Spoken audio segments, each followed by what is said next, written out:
Hi there. I was just out in my yard trimming the sagebrush bushes, which are so plentiful here in northern Nevada. Tiffany Pereira from DRI will be joining us today and has lots of info to share about Nevada plant life. So let's get started.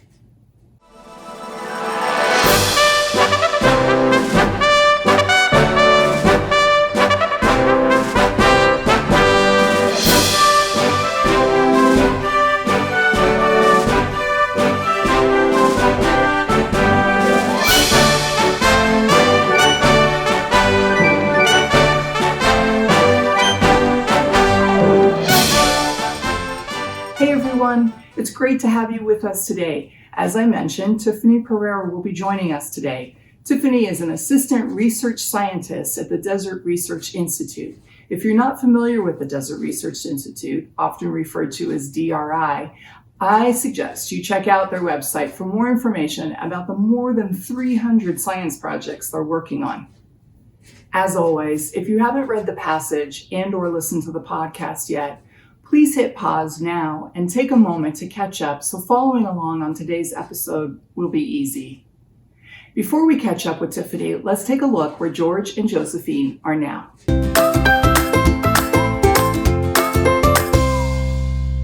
George and Josephine are in Indian Springs, Nevada. Take a look at the map and find Las Vegas Valley. Indian Springs is about 46 miles northwest of Las Vegas, along what is today Highway 95. In the diary passage, George mentions they have been searching for a vein of gold for the past 2 months with no success, so they're packing up and heading to Quartz Springs, about 35 miles to the north. Now let's take a look at this week's vocabulary.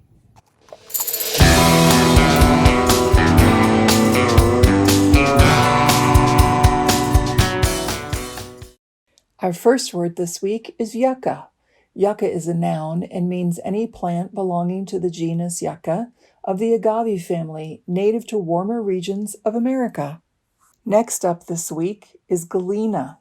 Galena is a noun and means a common heavy mineral, lead sulfide, occurring in lead-gray crystals, usually cubes. Our next word this week is commissary.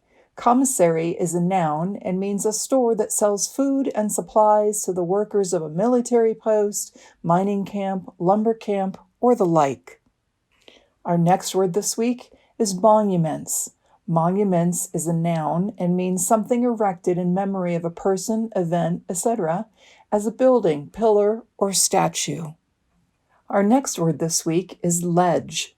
Ledge is a noun and means a relatively narrow, shelf-like projection on a wall or a raised edge on a tray.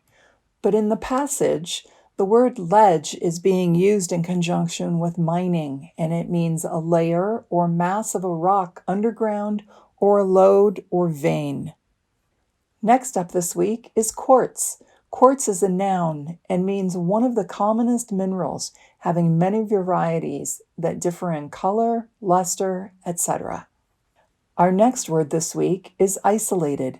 Isolated is an adjective and means separated from other persons or things, alone, or solitary. Next up this week is prospector. Prospector is a noun and means a person who searches for the natural occurrence of gold, petroleum, etc. Our final word this week is vicinity. Vicinity is a noun and means the area or region near or about a place, the surrounding district. Nice work on the vocabulary. There are some challenging words and concepts this week, so good job sticking with it. In this episode, it's early April, so George and Josephine mentioned some of the beautiful plants that are springing to life. They specifically mentioned that the apple and peach trees have finished blooming, and they're so taken with the beauty of the yucca plants in full bloom that they took this picture and included it in their diary. Tiffany is going to share with us about some of the plants we would be likely to see in southern Nevada and how they differ from the plants we would be likely to see in northern Nevada. Let's get started.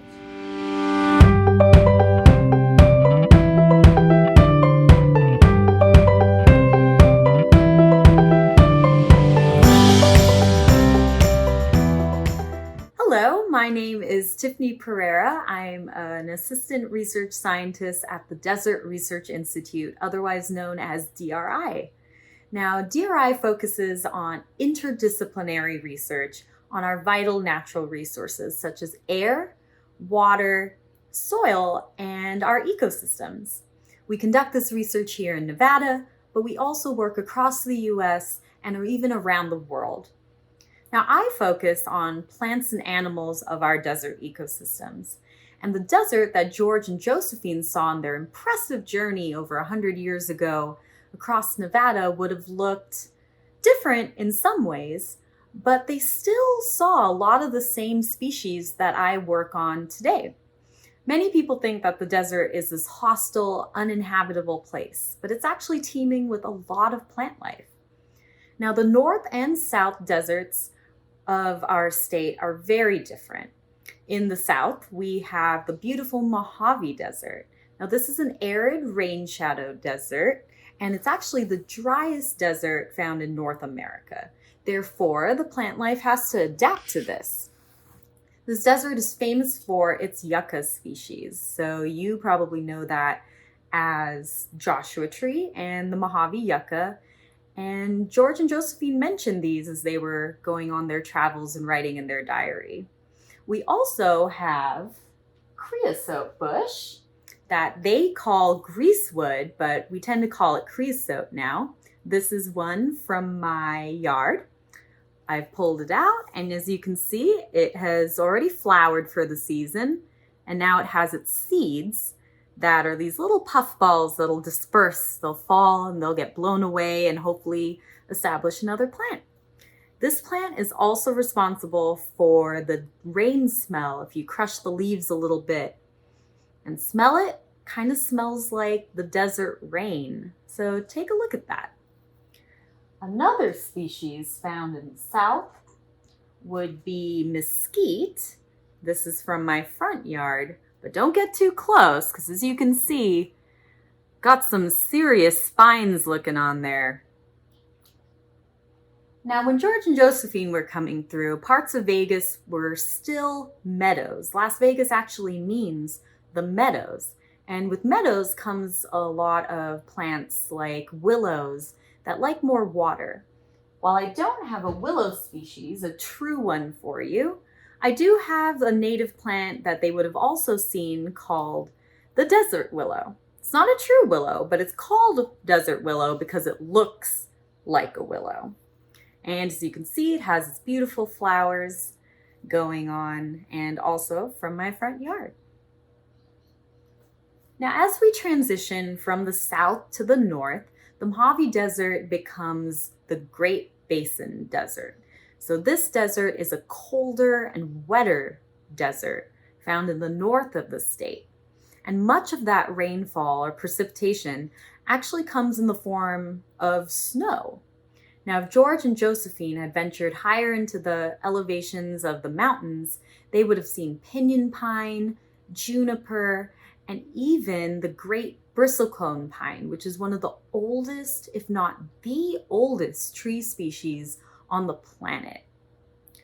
But sagebrush is the dominant plant in the Great Basin Desert, and you can see fields of it for as far as your eye can see. Now, both these deserts, Great Basin and Mojave, put on spectacular wildflower displays in the spring. So, in their diaries, George and Josephine describe seeing fields of gold and orange and yellow, pink and purple. And while I don't know exactly what species they were talking about, most of those species can probably still be found today. And part of the work that I do is I go out and I take specimens and I press them. So here's an example of a pressed desert wildflower species. This is called Phacelia, and it has those beautiful purples and yellows that George and Josephine were describing. These specimens will actually be taken to what's called an herbarium and kept kind of the same way George and Josephine's diaries have been preserved for future generations to take a look at. Now, a lot of what I described to you can be found not only if you take a hike in the desert, but sometimes even in your own backyard.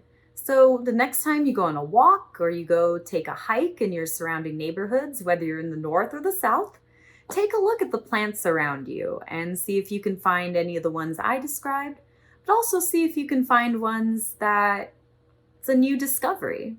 So happy exploring. Thanks so much, Tiffany. Be sure to check out the Meet Tiffany page on the Desert Research Institute website. There you can read more about the work Tiffany is doing and see pictures of her collecting specimens in the desert. In her talk, Tiffany showed you a pressed flower. We urge you to give this a try at home. It's easy to do and fun to see what the end result looks like. This is a piece of lavender from my yard, and pressing it is as simple as placing it between 2 sheets of paper and then putting a heavy book on top to help flatten it. In a week or two, you should have a beautiful pressed specimen to add to your journal.